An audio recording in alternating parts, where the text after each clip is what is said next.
الشيطان الرجيم بسم الله الرحمن الرحيم قال الله تبارك وتعالى في شان حبيبه الكريم إن الله وملائكته يصلون على النبي يا أيها الذين آمنوا صلوا عليه وسلموا تسليما صلى الله على النبي الأمي وآله صلى الله عليه وسلم صلاة وسلام عليك يا رسول الله صلى الله عليه وسلم.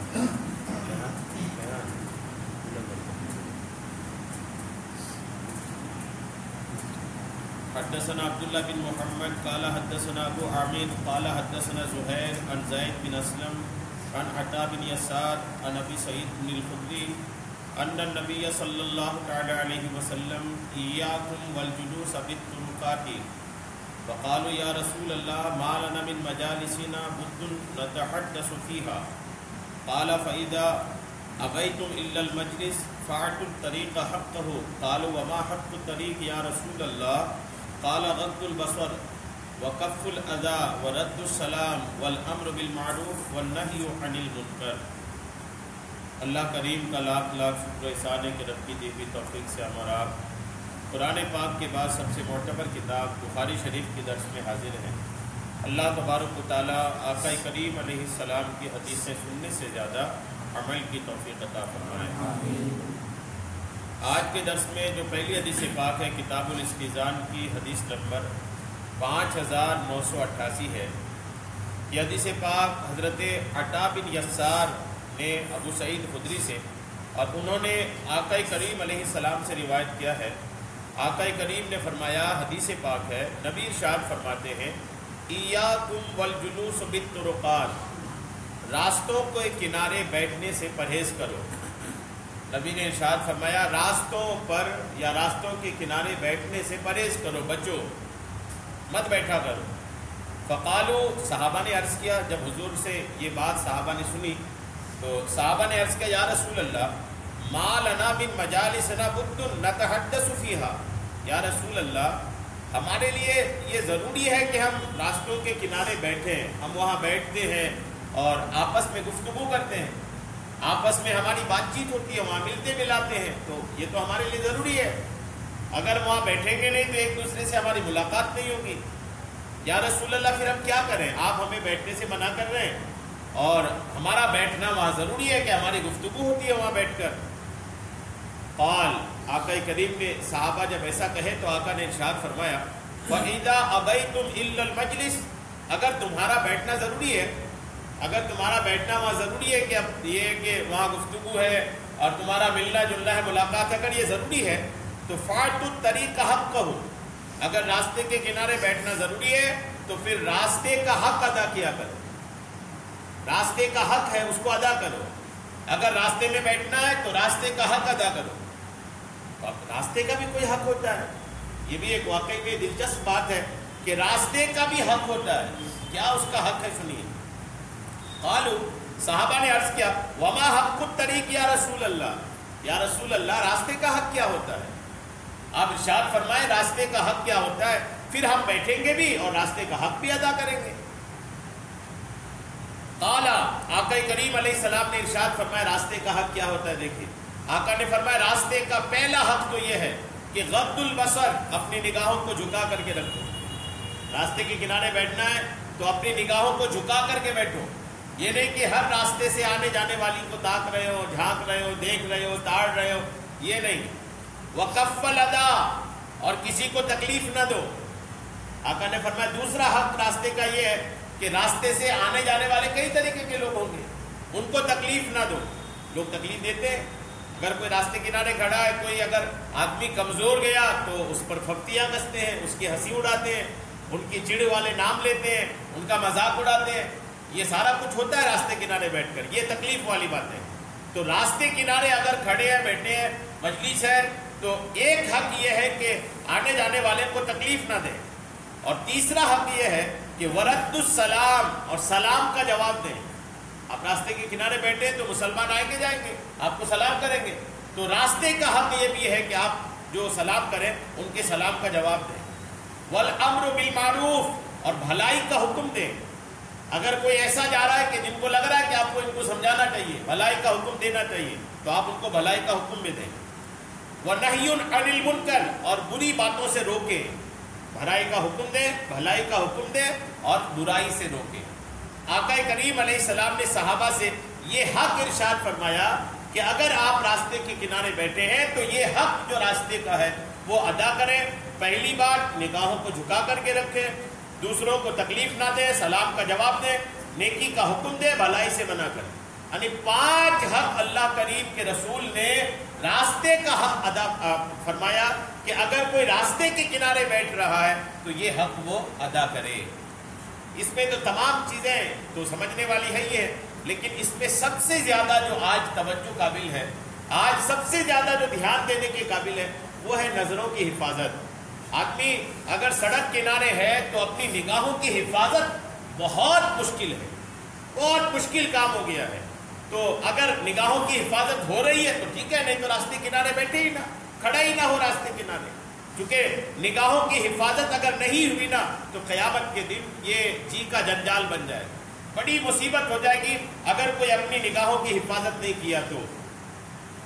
نگاہوں کی حفاظت کتنی ضروری ہے دیکھیے، یہ نگاہوں کی حفاظت میں تمام چیزیں آ جائیں گی، چاہے آپ راستے چلتے پھرتے کسی کو بدنگاہی کر رہے ہیں، بری نظر سے دیکھ رہے ہیں، یا موبائل کے اسکرین پر آپ دیکھ رہے ہیں گندی فلمیں، گندے ویڈیوز وغیرہ، تمام چیزوں میں یہ آ جائے گا کہ آپ اپنی نگاہوں کی حفاظت نہیں کر رہے۔ نگاہیں، بری نگاہ صرف یہ نہیں کہ کوئی چلتی پھرتی لڑکی یا عورت کو دیکھ لے، بری نگاہ یہ بھی ہے کہ آدمی اپنے موبائل میں، اپنے لیپ ٹاپ کمپیوٹرز میں آدمی اگر بری چیزیں دیکھ رہا ہے، گندی فلمیں دیکھ رہا ہے تو وہ بھی بدنگاہی ہے۔ ایسوں کی آنکھیں بھی قیامت کے دن اللہ کریم کی بارگاہ میں جب پیشی ہوگی تو بڑا مشکل مسئلہ ہوگا۔ کیا ہوگا دیکھیے، حضرت سیدنا ابو ہریرہ رضی اللہ تعالیٰ عنہ سے روایت ہے کہ سید عالم صلی اللہ تعالیٰ علیہ وسلم کا فرمان ہے، ابن آدم پر زنا کا جو حصہ لکھ دیا گیا ہے وہ اسے ضرور پائے گا۔ آنکھوں کا زنا، غیر محرم کو دیکھنا ہے، کوئی غیر محرم عورت کو دیکھتا ہے، کسی لڑکی کو دیکھتا ہے، بری نظر سے دیکھتا ہے تو یہ آنکھوں کا زنا ہے، آنکھوں سے زنا کیا اس نے جو ایسا دیکھا۔ اور زبان کا زنا بولنا، یعنی بری باتیں کرنا ہے، گندی باتیں کرتے ہیں آج کل دوستیں جو جمع ہوتے ہیں، ایک دوسرے دوست جب جمع ہوتے ہیں تو گندی باتیں کر کے ایک دوسرے سے لطف لیتے ہیں، مزے لیتے ہیں۔ تو اگر گندی بات زبان سے کرتا ہے تو یہ زبان کی زنا ہے۔ اور ہاتھوں کا زنا، حرام کو پکڑنا ہے، حرام کو پکڑنا، کسی غیر محرم لڑکی کو چھونا، ہاتھ لگانا، یہ ہاتھوں کا زنا ہے۔ پاؤں کا زنا، حرام کی طرف چل کے جانا ہے۔ اور دل کی زنا، خواہش اور تمنا کرنا ہے۔ اور شرمگاہ اس کی تصدیق یا تکذیب کرتی ہے۔ یہ تمام چیزوں کا زنا ہے۔ تو اگر کوئی بری نگاہ رکھتا ہے، بری نظر سے دیکھتا ہے نا تو وہ آنکھوں کا زنا کرتا ہے۔ آقا کریم کا فرمان ہے، بے شک ہاتھ زنا کرتے ہیں اور ان کا زنا حرام کو پکڑنا ہے، پاؤں زنا کرتے ہیں اور ان کا زنا حرام کی طرف چلنا ہے، اور منہ بھی زنا کرتا ہے اور اس کا زنا بوسہ دینا ہے، چومنا ہے، یہ بھی زنا ہے۔ آقا کریم علیہ السلام نے ارشاد فرمایا، آنکھیں زنا کرتی ہیں، پاؤں بھی زنا کرتے ہیں، تو اس لیے چوکنا ہونے کی ضرورت ہے کہ آدمی اپنے ہاتھ، پاؤں، خیالات، دل، تمام چیزوں کو برے کاموں سے بچا کر کے رکھے۔ آقا فرماتے ہیں، عورت کے ساتھ تنہائی اختیار کرنے سے بچو، اس ذات کی قسم جس کے قبضے قدرت میں میری جان ہے، جو شخص کسی عورت کے ساتھ تنہائی اختیار کرتا ہے تو ان کے درمیان شیطان ہوتا ہے، اور کسی بھی شخص کو مٹی اور سیاہ بدبودار اور کیچڑ میں لت پت خنزیر روندے تو یہ اس کے لیے اس سے بہتر ہے کہ اس کے کندھے ایسی عورت کے کندھوں کے ساتھ ہو جو اس کے لیے حلال نہیں ہے۔ کسی عورت کے کندھے کے ساتھ اپنا کندھا ملائے، اس سے بہتر ہے کہ کوئی سور، خنزیر کا لفظ ہے نا، خنزیر سور کو بولتے ہیں، سور ہو اور وہ سور مٹی سے لوت پوت ہو، سور ہوتا ہے مٹی، گندی مٹی میں جا کے لوت پوت ہوتا ہے، کوئی سور گندی مٹی سے اپنے پورے بدن کو، کیچڑ سے اپنے پورے بدن کو لوٹ پوٹ کر لے، اس خنزیر کے ساتھ کندھا ملانا اس سے برا ہے کہ کوئی عورت کے ساتھ کندھے ملانا۔ اور کیجئے کتنی بری چیز ہے کسی عورت کے ساتھ کندھے ملانا۔ بدکاریاں عام سے عام تر ہوتی چلی جا رہی ہیں، یعنی گرل فرینڈ بوائے فرینڈ ایک ایسا کلچر بنتا چلا جا رہا ہے کہ جس کے بنا کوئی مسئلہ ہی نہیں ہو، چاہے لڑکیاں ہو تو لڑکے ہو، سب کے حالات برابر ہیں۔ اللہ کرم فرمائے، یہ اسلامی کلچر نہیں ہے، اسلام اس کے سخت خلاف ہے۔ اسلام ایک دوسرے کی آبرو اور عزت کی حفاظت کی بات کرتا ہے، اس کو بے آبرو کرنے کی بات نہیں کرتا۔ آقا کریم علیہ السلام نے ارشاد فرمایا تم یا تو اپنی نگاہیں نیچی رکھو، آقا فرماتے دیکھیے تم یا تو اپنی نگاہیں نیچی رکھو گے اور اپنی شرمگاہوں کی حفاظت کرو گے، یا پھر اللہ تعالیٰ تمہاری شکلیں بگاڑ دے گا، شکلوں کو بگاڑ دے گا، بدصورت دکھنے لگو گے۔ آقا کریم علیہ السلام نے ارشاد فرمایا اے علی، بے شک جنت تیرے لیے خزانہ ہے اور تو اس کی دو کرنوں والا ہے، ایک بار نظر پڑ جائے تو دوسری بار نہ دیکھ۔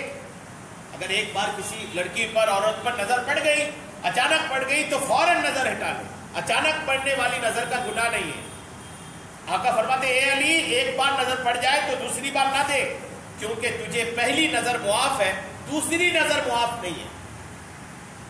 آقا کریم علیہ السلام نے ارشاد فرمایا نظر ابلیس کے تیروں میں سے ایک زہر آلود تیر ہے۔ نظر کی کتنی حفاظت کرنی چاہیے، دیکھیں، یعنی ابلیس کا تیر ہے، یہ شیطان کا تیر ہے ہمارے پاس، اور یہ ابلیس کے تیروں میں سے ایک زہر آلود تیر ہے، جس نے میرے خوف سے اسے ترک کیا، میں اس کے بدلے ایسا ایمان عطا کروں گا جس کی مٹھاس وہ اپنے دل میں پائے گا۔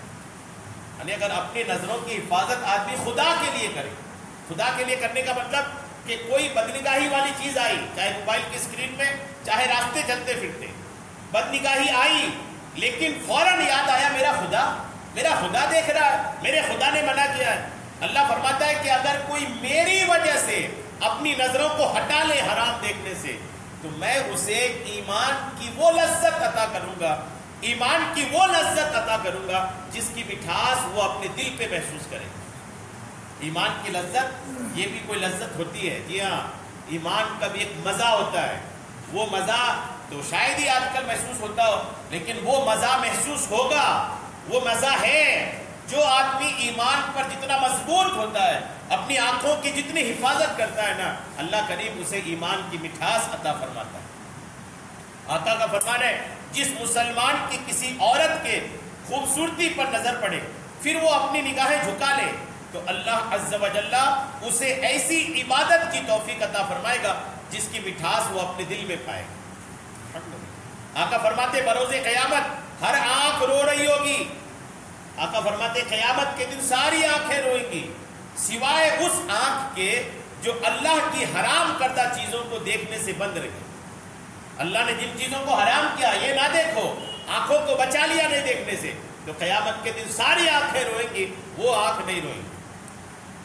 جس نے راہ خدا میں جاگ کر رات گزاری اور جس آنکھ سے خوف خدا سے مکھی کے سر کے برابر آنسو نکلا، وہ آنکھ بھی قیامت کے دن روئے گی نہیں۔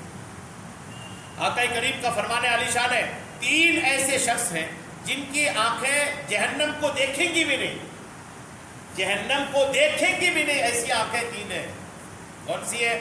ایک اللہ کی راہ میں پہرا دینے والی آنکھ، دوسرا خوف خدا میں رونے والی آنکھ، اور تیسرا اللہ عز و جل کی حرام کردہ چیزوں سے باز رہنے والی آنکھ، جو چیز دیکھنا حرام ہے اس کو نہ دیکھیں۔ آقا کریم فرماتے تم مجھے اپنی 6 چیزوں کی ضمانت دو، میں تمہیں جنت کی ضمانت دیتا ہوں۔ 6 چیز کی ضمانت تم دو، میں تمہیں جنت دیتا ہوں۔ 6 چیز کون سی ہے؟ جب بات کرو تو سچ بولو، نمبر 2 جب وعدہ کرو تو پورا کرو، نمبر 3 جب تمہارے پاس امانت رکھی جائے تو امانت ادا کرو، نمبر 4 اپنی شرمگاہوں کی حفاظت کرو، نمبر 5 اپنی نگاہیں نیچی رکھو، نمبر 6 اپنے ہاتھوں کو حرام سے روکو۔ نگاہوں کی بات ہو رہی نا، نگاہوں کو نیچی رکھیں۔ آوارہ نظریں جو ہوتی ہے نا، یہ انتہائی خطرناک ہوتی ہے، جا رہے ادھر ادھر بھی دیکھ رہے ہیں، یہاں وہاں بھی دیکھ رہے ہیں، راستے کنارے چل رہے ہیں، دروازہ کھلا تو اندر بھی دیکھ لیے، یہ انتہائی نازیبا حرکت ہے۔ جب راستہ چلے تو بالکل اپنی منزل پر نظر رکھے، نگاہیں نیچی ہو اور نگاہیں نیچی کر کے اپنی منزل کی طرف چلتا رہے۔ آقا کریم علیہ السلام سے اچانک پڑنے والی نظر کے بارے میں پوچھا گیا تو آقا نے فرمایا اچانک نظر پڑے تو اپنی نظریں پھیر لو۔ آقا کریم ارشاد فرماتے ہیں ہر صبح 2 فرشتے یہ آواز لگاتے ہیں افسوس مردوں کے لیے عورتوں کے سبب اور عورتوں کے لیے مردوں کے سبب بربادی ہے۔ ایک دوسرے کے سبب بربادیاں ہیں جو ایک دوسرے کے لیے گناہ کے راستے پیدا کرتے ہیں۔ آقا کریم فرماتے ہیں آخرت کے دن پر ایمان رکھتا ہے جو اللہ عز و جل اور آخرت پر ایمان رکھتا ہے، وہ ہرگز کسی غیر محرم عورت کے ساتھ تنہائی اختیار نہ کرے۔ یہ جو نگاہوں کے تعلق سے کچھ باتیں تھی، حدیثیں تھیں، یہ میں نے آپ کو پیش کیا۔ اپنے نگاہوں کی حفاظت کیجئے۔ ایک روایت میں نے سنا ہے، دیکھیں یہ آپ کو میں عرض کر دوں، نگاہوں کے تعلق سے مزید سن لیں کہ اگر کوئی بدنگاہی کرتا ہے تو کیا اس کے حالات ہوتے دیکھیں۔ کاش نگاہوں کی حفاظت کی عادت بن جائے۔ نگاہوں کی حفاظت کیسے ایسے بزرگان دین ہے کہ یہ ان کی نگاہیں اٹھتی ہی نہیں تھی۔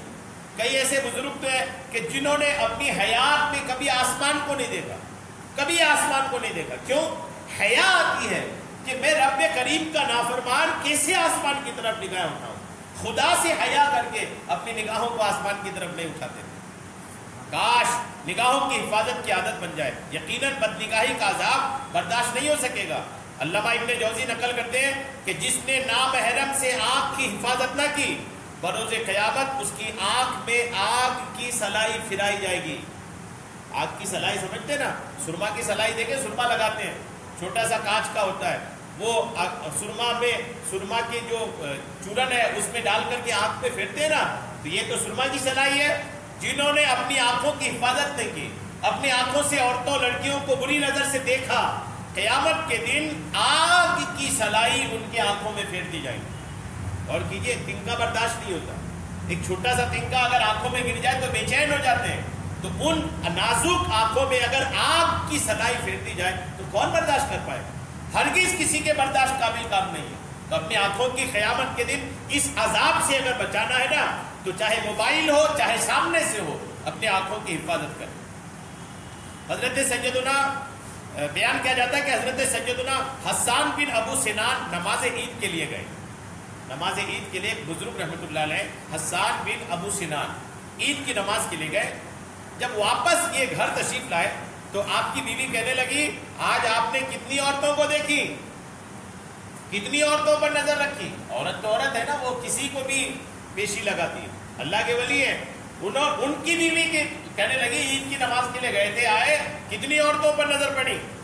تو وہ بزرگ خاموش رہے۔ جب اس نے زیادہ اصرار کیا اس عورت نے، تو آپ نے فرمایا، گھر سے نکلنے سے لے کر تمہارے پاس واپس آنے تک میں نے اپنے پاؤں کی انگوٹھوں کے علاوہ کچھ نہ دیکھا۔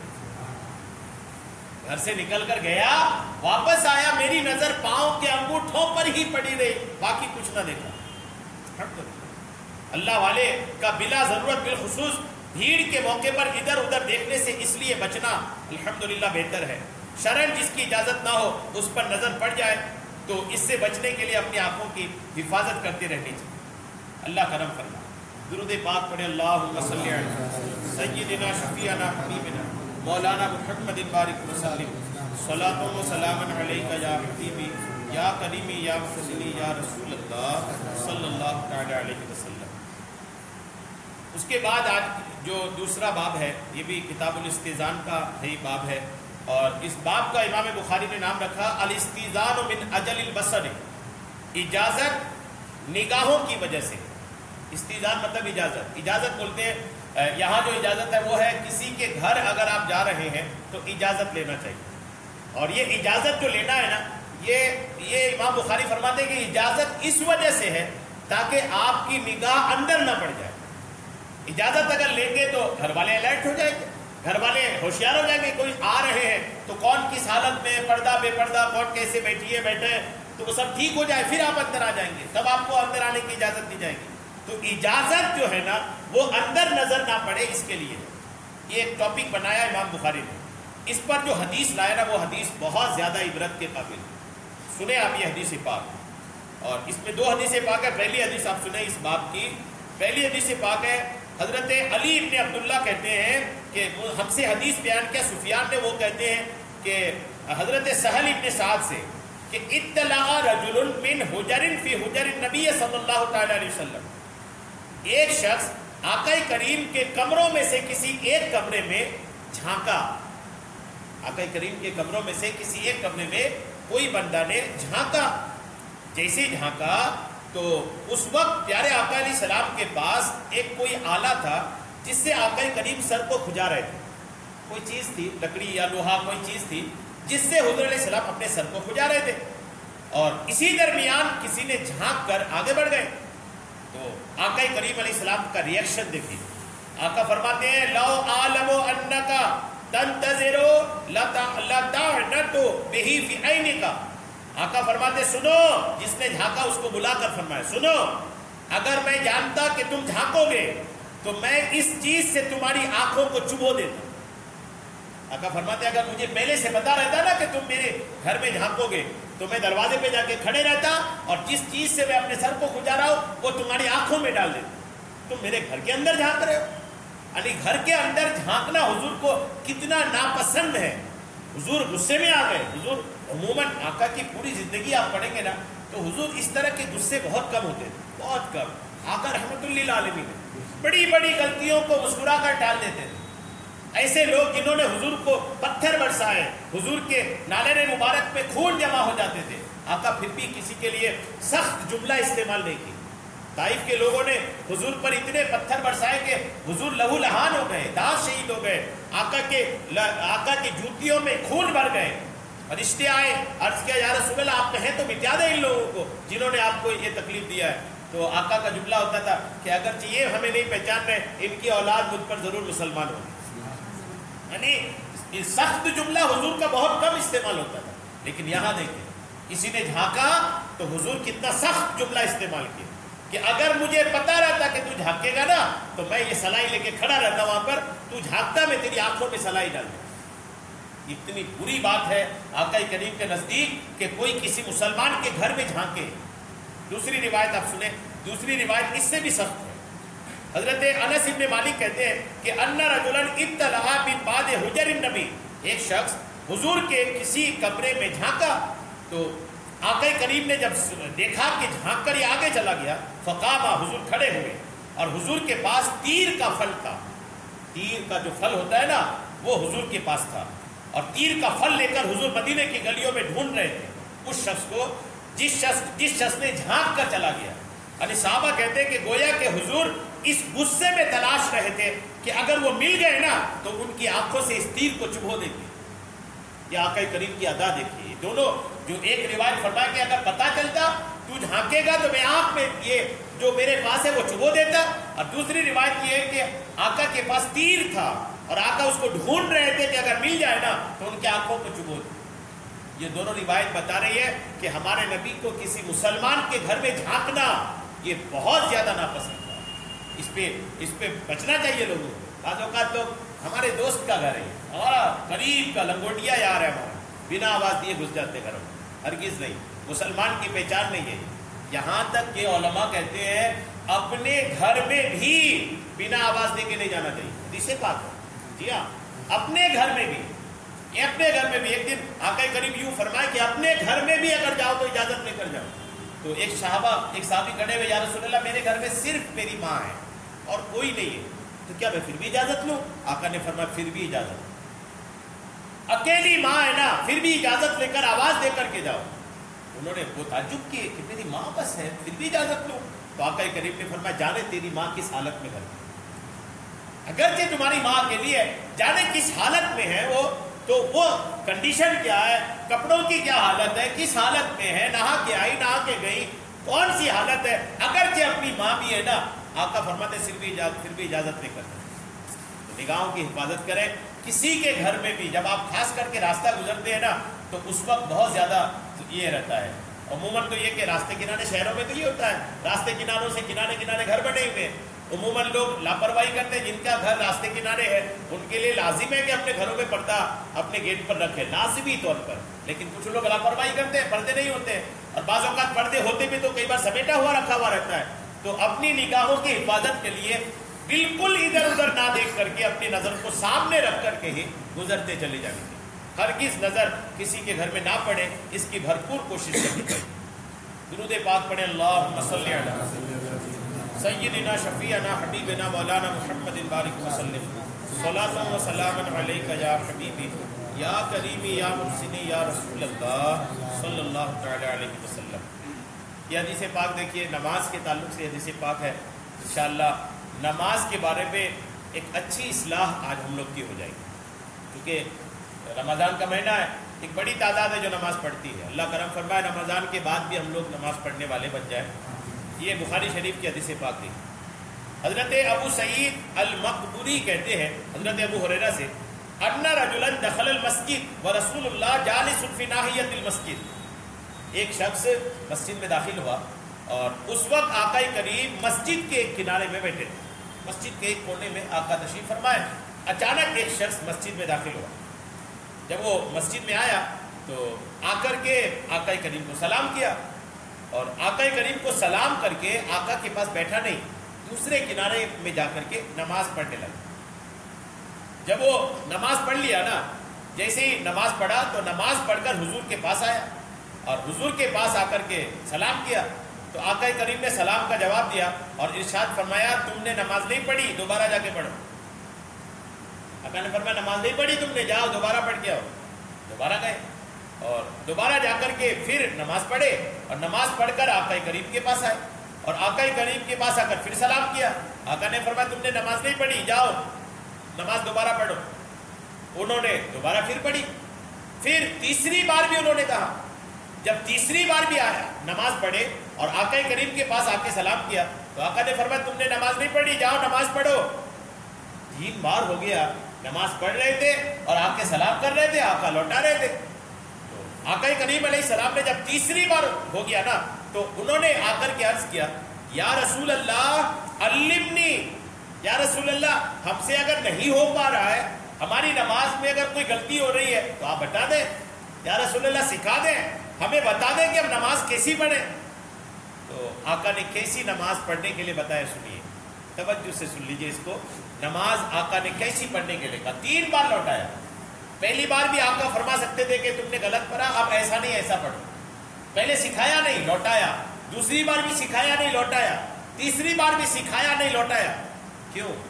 اگر آقا کو سکھانا ہی ہوتا اور آقا تو آئے ہیں سکھانے کے لیے, پہلی بار ہی سکھا سکتے تھے. 3 بار لوٹایا. کیوں 3 بار؟ اس لیے لوٹایا کہ ان کو یاد رہے اچھے سے کہ میں نے کچھ غلطی کیا. 3 بار حضور کا لوٹانا, وہ آدمی تو زندگی بھر نہیں بھولے کہ آقا کریم نے 3 بار لوٹایا. تو ان کو دماغ میں ایک دم بٹھال دینے کے لیے آقا نے 3 بار لوٹایا. اور تیسری بار جب لوٹ گئے نا تو آقا کریم سے فرمایا یا رسول اللہ سکھا دیجئے. تب آقا نے کیا سکھایا, نماز دیکھیے, نبی کی زبانی سنیے. آقا نے فرمایا اذا قمت الى الصلاۃ فاسبغ الوضوء ثم استقبل القبلہ. نبی ارشاد فرماتے جب نماز کا ارادہ کرو تو پہلے تو یہ کام کرو کہ اچھی طرح وضو کرو. پہلا کام کہ جب نماز کے لیے آیا کرو تو پہلا کام ہے کہ اچھی طرح وضو کرو. ثم استقبل القبلہ, اس کے بعد قبلہ کی طرف رخ کرو. فکبر, پھر اللہ اکبر کہو, اللہ اکبر کہے. ثم اقرأ بما تیسر معک من القرآن, اس کے بعد قرآن میں سے جو تمہارے لیے آسان ہے اس کو پڑھو, جو تمہیں یاد ہے, جہاں سے یاد ہے. الحمدللہ 30 پارے ہیں قرآن پاک کے. نبی ارشاد فرماتے جہاں تمہیں اچھا لگے, آسان لگے, وہاں سے پڑھ لو. یہ ہو گیا, نیت باندھ لیے, قرآن پڑھ لیے, یعنی سورہ فاتحہ اور سورہ ملا لیے. ثم ارکع, آقا فرماتے پھر رکوع کرو. تلاوت کے بعد رکوع نہ ہوتی ہے, آقا فرماتے رکوع کرو. اور رکوع کرنے کے بعد آقا نے فرمایا نہیں کہ رکوع کرو پھر سجدہ کرو, یہ نہیں فرمایا. آقا کیا فرماتے دیکھیں, ثم ارکع, رکوع کرو. حتی تطمئن راکعا, آقا فرماتے رکوع کرو, ایسی رکوع کرو کہ رکوع میں تم کو اطمینان حاصل ہو جائے. رکوع میں کیا حاصل ہو جائے؟ اطمینان, سکون مل جائے رکوع میں. یہ نہیں کہ گئے اٹھے سجدے میں چلے گئے. فارمیلٹی نہیں ہو, آپ روبوٹ نہیں ہے کہ کام دے دیا گیا ہے روبوٹ کی طرح کر کے گزر جاؤ, ہے نا. وہ اکثر لوگ روبوٹ کی طرح ہی کر رہے ہیں کہ بالکل ایک ہو گیا کہ رکوع کرنا ہے, سجدہ کرنا ہے, اٹھنا ہے, سلام پھیرنا ہے, چل دینا. نہیں, آپ انسان ہیں, آپ محسوس کرتے ہیں, روبوٹ محسوس نہیں کرتا. آپ انسان ہیں, انسان چیزوں کو محسوس کرتا ہے. احساس کرنے کی طاقت انسان کو دی گئی ہے. تو رکوع کرے تو رکوع میں جو ہے نا اطمینان حاصل. اطمینان کب ہوگا؟ جب آپ ٹائم دیں گے. اگر رکوع میں ٹائم نہیں دیے تو اطمینان نہیں ملے گا. آپ رکوع میں ہیں تو آقا فرماتے ہیں ثم ارکع حتی تطمئن راکعا, رکوع کرو یہاں تک کہ رکوع میں اطمینان حاصل ہو جائے. ثم ارفع, پھر اس کے بعد رکوع سے سر اٹھاؤ. اب جب رکوع سے سر اٹھاؤ تو آقا نے نشان لگایا, سر کیسا اٹھانا ہے؟ سر اٹھاؤ حتی تستوی قائما، ایسا سر اٹھاؤ کہ سیدھا کھڑے ہو جاؤ، سیدھا کھڑے ہو جاؤ، یعنی کہ رکوع سے اٹھے پوری کمر سیدھی بھی نہیں ہوئی سجدے میں چلے گئے. ایسے بھی کرتے نا لوگ. جی ہاں ایسا کرتے ہیں لوگ، آپ دیکھے ہوں گے کہ رکوع سے سر پورا نہیں اٹھایا، سیدھا نہیں ہوا، سیدھا ہونے سے پہلے ہی پھر سجدے میں چلے جاتے. ایسے لوگوں کی نماز ہی نہیں ہوتی، نماز ہی نہیں ہوتی. جی ہاں نہیں ہوتی. اگر کوئی 60 سال بھی اس طرح نماز پڑھے نا تو قیامت کے دن نامہ اعمال میں ایک بھی نماز نہیں دیکھے گا، پڑھا ہی نہیں ٹھیک سے. تو یہ رکوع کے بعد آقا فرماتے سیدھا کھڑے ہو جاؤ، سیدھا کھڑے ہوئے، اور سیدھا کھڑے ہونے کے بعد آقا فرماتے ثم اسجد، اس کے بعد سجدہ کرو. اور پھر سجدے کے بارے میں بھی آقا فرماتے ہیں حتی تطمئن ساجدا، یہاں تک کہ سجدے میں اطمینان حاصل ہو جائے. سجدے میں بھی اطمینان حاصل ہو جائے، سکون ہو. 3 بار آپ کو پڑھنا ہے، وہ 3 ہی بار ضروری نہیں ہے، آپ 3 کی جگہ 5 بھی پڑھ سکتے ہیں. سجدے کی تسبیح 7 بھی پڑھ سکتے ہیں، 9 بھی پڑھ سکتے ہیں، آپ اس میں 21 بھی پڑھ سکتے ہیں. بے جوڑ پڑھنا ہے، 101 مرتبہ پڑھ لیے نا. جی ہاں اس کو بڑھا سکتے ہیں آپ، 3 بار ہی نہیں ہے. عموماً لوگ 3 بار کرنے کے بعد سمجھتے کیا ہو گیا، ہمارا 3 بار تو پڑھ لیے، اب اٹھانا ہے سر. نہیں، کبھی 6 بار بھی بے جوڑ پڑھنا ہے تو 7 بار پڑھ لیں، کبھی 9 بار پڑھ لیں، کبھی 11 بار پڑھ لیں. یعنی اس کو بڑھائیں، اور سجدہ میں تب تک اس کو بڑھاتے رہے تسبیح کو جب تک آپ کو سکون نہ ملے. جی ہاں سجدے میں گئے تب تک سجدے میں رہے یہاں تک کہ سکون مل جائے. اب جب ایک سجدے میں سکون مل گیا، اطمینان مل گیا، ثم ارفع حتی تطمئن، اس کے بعد آقا فرماتے اس کے بعد پھر اٹھو، ایک سجدے سے اٹھو، اور اٹھنے کے بعد بھی جلدی نہیں جانا ہے. آقا فرماتے حتی تطمئن جالسا، یہاں تک کہ اطمینان کے ساتھ بیٹھ جاؤ. ایک سجدہ کر کے اٹھ کے اطمینان سے بیٹھ گئے. یہ آقا فرمانے دیکھیے پوری نماز سکھا رہے ہیں. آقا فرماتے اطمینان کے ساتھ بیٹھ جاؤ.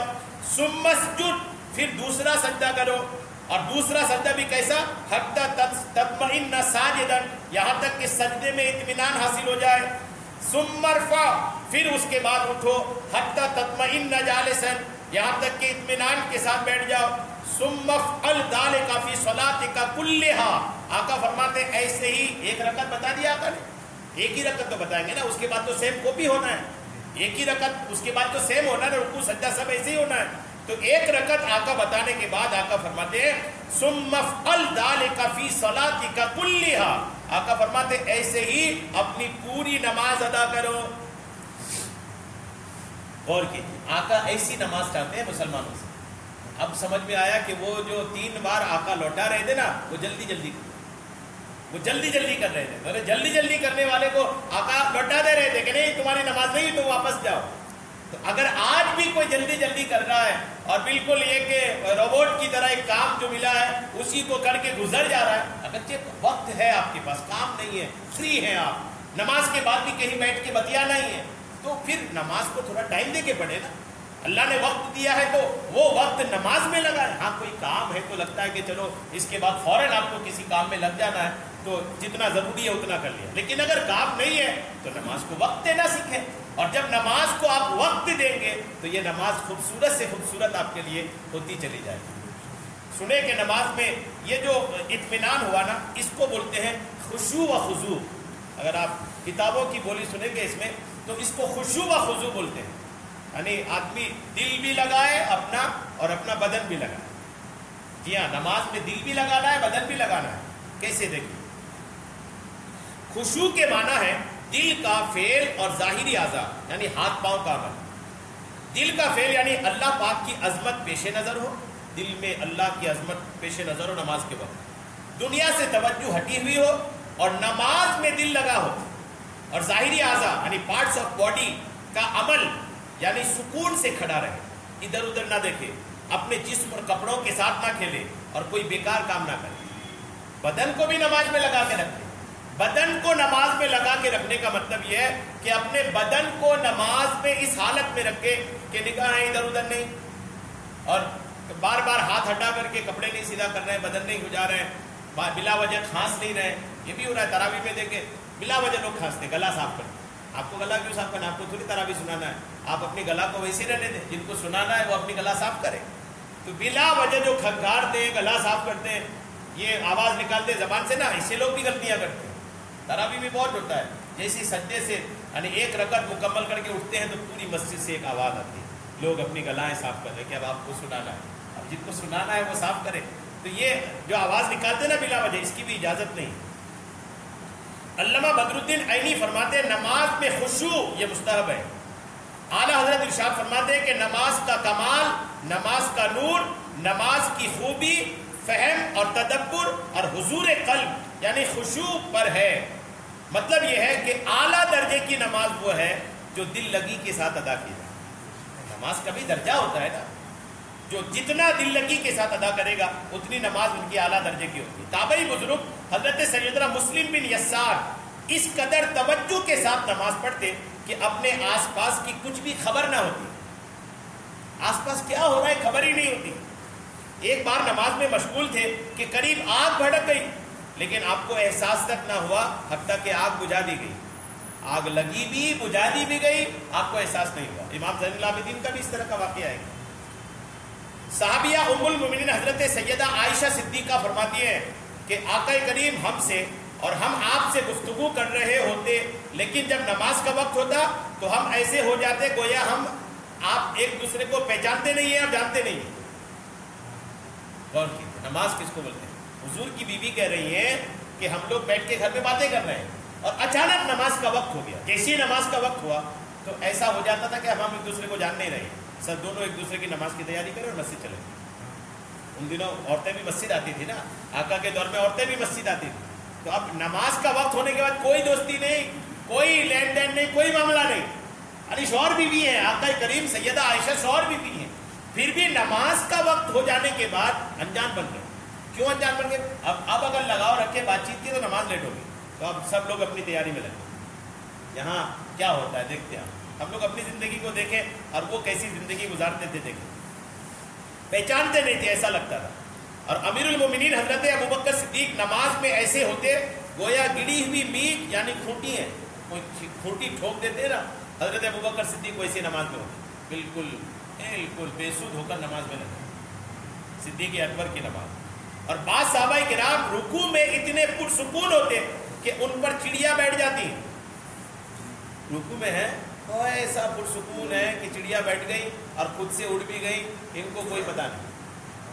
ایسے بھی ہوتا ہے دیکھیے الحمدللہ. اور بعض صحابہ کرام فرماتے ہیں کہ بروز قیامت لوگ نماز والی حیت پر اٹھائے جائیں گے. یہ تو بہت دھیان دینے والی بات ہے. نماز آدمی جیسی پڑھتا تھا قیامت کے دن ویسی اٹھایا جائے. یہ بہت زیادہ دھیان دینے والی بات ہے. صحابہ کا فرمان ہے. صحابہ فرماتے ہیں بروز قیامت لوگ نماز والی حیت یعنی کیفیت پر اٹھائے جائیں گے. یعنی نماز میں جس کو جتنا اطمینان اور سکون حاصل ہوتا ہے اسی کے مطابق ان کو قیامت کے دن اٹھایا جائے. کیا مطلب؟ نماز میں آپ کو جتنا سکون ملتا ہے اتنا ہی سکون آپ کو قیامت کے دن ملے. تو قیامت کا سکون چاہتے ہیں نا تو سکون سے نماز پڑھنا بہت بڑی بات کہلائیے. قیامت کی بھیڑ، محشر کی دھوپ، محشر کی گرمی، حساب کتاب، پسینوں کی میں ڈبکی لگانا، کیا تکلیف نہیں ہے قیامت کے دن. اور قیامت کی تکلیف میں اگر سکون سے کھڑا رہنا کسی کونے میں نصیب ہو جائے اور وہ الحمدللہ وہ تو اس وقت بڑی نعمت ہوگی. اور قیامت کے دن سکون اس کو ملے گا جو آدمی سکون سے نماز پڑھتا تھا. تو نماز سکون سے پڑھنے کی عادت بنا، سکون سے پڑھیں. دیکھتے ہی آپ کیا جب یہ ختم نہیں ہوئی، فرض ختم نہیں ہوئی. میں تو کئی بار دیکھتا ہوں کہ میں فرض ختم کر کے آ کر کے ابھی نیت بھی نہیں باندھ پا رہا ہوں کہ کئی لوگ کو دیکھتا ہے کہ وہ ایک رکوع میں چلے گئے. کتنی جلدی پڑھتے ہیں بھائی، کتنی جلدی آپ سورہ فاتحہ پڑھتے ہیں، کتنی جلدی سورہ ملاتے ہیں. اتنی جلد بازی کس چیز کی ہے؟ جلد بازی نہیں ہے. آرام سے ایک ایک چیز کو رک رک کر کے پڑھیں، سمجھ کر کے پڑھیں، اطمینان و سکون کے ساتھ پڑھیں. انشاءاللہ اس کی برکتیں آپ دیکھیں گے. اللہ پاک ایسی نماز کی طرف نظر نہیں فرماتا جس میں بندہ اپنے جسم کے ساتھ دل کو حاضر نہ کرے. حضرت سیدنا سعید تنوخی جب نماز پڑھتے تو اس قدر روتے کہ گال سے داڑھی پر مسلسل آنسو گرتے رہتے. نماز میں دل کا لگنا بھی اور باطنی بھی، ظاہر باطن سب دل میں نماز میں لگانا چاہیے. اور مثلا نظر جائے نماز سے باہر نہ جائے اور آنکھ کے کنارے سے کسی طرف نہ دیکھے، آسمان کی طرف بھی نظر نہ اٹھائے، کوئی بیکار کام نہ کرے، کوئی کپڑا کندھوں پر اس طرح نہ لٹکائے کہ اس کے دونوں کنارے لٹکتے ہوں نماز کے اندر. یہ نہ رکھ، کیونکہ اگر کپڑا لٹکے گا، لٹکا رہے گا نماز کے اندر تو بار بار آپ کا دھیان جائے گا. اس لیے نمازوں میں اس چیزوں کو دھیان رکھنے چاہیے. حضرت اچھا نماز بہتر کیسے ہوگی سوچ دیکھیے. ایک دو روایت بس سنی. حضرت سیدنا حاتم اسم رحمۃ اللہ تعالی علیہ سے ان کی نماز کے بارے میں پوچھا گیا. حاتم اسم رحمۃ اللہ علیہ, اسم بولتے ہیں بہرے کو, بہرا بولتے ہیں حاتم اسم. حاتم بہت بڑے بزرگ ہیں, یہ بہرا نہیں تھے لیکن ان کے نام کے ساتھ بہرا ایسا جڑ گیا کہ حاتم اسم ان کا نام بولا ہی جاتا ہے. کیسے ہوا دیکھیں. ایک دن ایک عورت ان کے پاس مسئلہ پوچھنے آئی, اس بزرگ کے پاس ایک عورت مسئلہ پوچھنے آئی. جب وہ مسئلہ پوچھنے آئی, مسئلہ پوچھ رہی تھی کہ ہوا خارج ہو گئی اس عورت سے. یہ قدرتی چیز ہے, جیسے ہوا خارج ہوئی وہ بھی آواز سے خارج ہوئی. وہ یہ بزرگ تھے اور وہ عورت تھی اور کوئی نہیں تھا. اب وہ عورت بڑی شرمندگی کا احساس ان کے چہرے سے سمجھ میں آنے لگی. تو حاتم اسم رحمۃ اللہ علیہ اس وقت ایسا اظہار کیے کہ میں تو سن ہی نہیں پاتا. انہوں نے اشارے سے کہا عورت سے کہ تم اپنا سوال لکھ کے دو, نہیں سن پاتا. یہ اس عورت کو جب ایسا کہا نا تو وہ عورت پھر ٹھیک ہوئی کہ نہیں یار یہ تو بہرے ہیں, ان کو کچھ سنا ہی نہیں دیتا. صرف کس وجہ سے کہ وہ عورت جو ہے نا یہ شرمندہ نہ ہو جائے اور یہ عورت یہاں سے شرمشار ہو کر نہ اٹھے, خود کو بہرا پیش کیا. بولے لکھ کر کے دو, مجھے کچھ سنائی نہیں دیتا. تو اس وقت سے جو بہرا ان کو کہا گیا, تو وہ جو خود کو بہرا پیش کیے نا تو ان کے نام کے ساتھ حاتم اسم جڑی گیا. ایسے ہوتے بزرگان دین. یہاں تو لوگ مسلمانوں کو ذلیل کرنے کا طریقہ ڈھونڈتے ہیں. وہ ذلیل ہونے سے بچاتے تھے. ایک مسلمان دوسرے مسلمان کی عزت کا نگہبان ہوتا ہے. ایک مسلمان دوسرے مسلمان کے ناموس کی عزت کا محافظ ہوتا ہے, پہرے دار ہوتا ہے, لٹیرا نہیں ہوتا. سچا مسلمان جو ہوتا ہے. یہ حاتم اسم سے ان کی نماز کے بارے میں کسی نے پوچھا, حضور آپ کی نماز کیسی ہے؟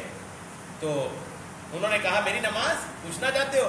فرماتے ہیں کہ جب نماز کا وقت ہوتا ہے تو میں پورا وضو کرتا ہوں, پھر نماز کی جگہ آ کر بیٹھ جاتا ہوں, یہاں تک کہ میرے تمام اعضاء یعنی بدن کے تمام حصے پرسکون ہو جاتے ہیں.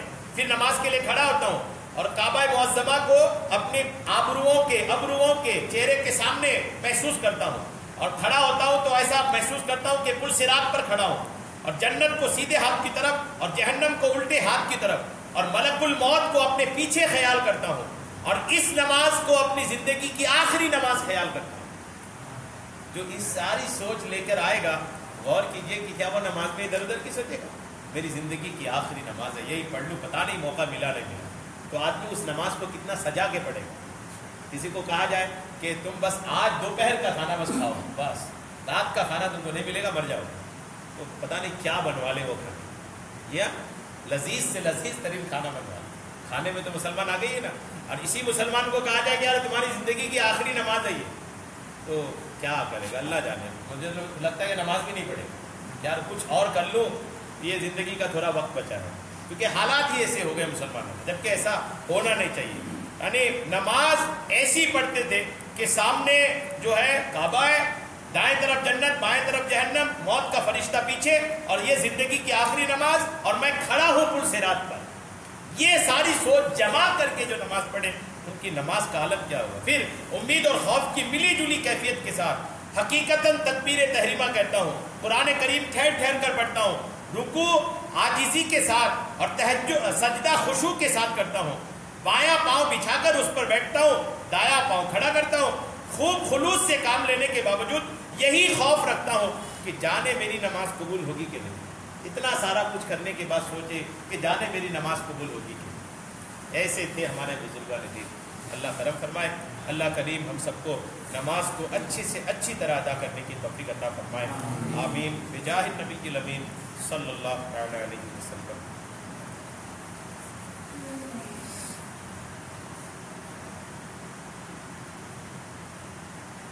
قال اللہ تبارک و تعالی فی شان حبیبہ الکریم ان اللہ وملائکتہ یصلون علی النبی یا ایہا الذین آمنوا صلوا علیہ وسلموا تسلیما. صلی اللہ علی النبی وآلہ صلی اللہ علیہ وسلم. صلاۃ و سلام علیک یا رسول اللہ. سبحان ربک رب العزۃ عما یصفون وسلام علی المرسلین والحمد للہ رب العالمین.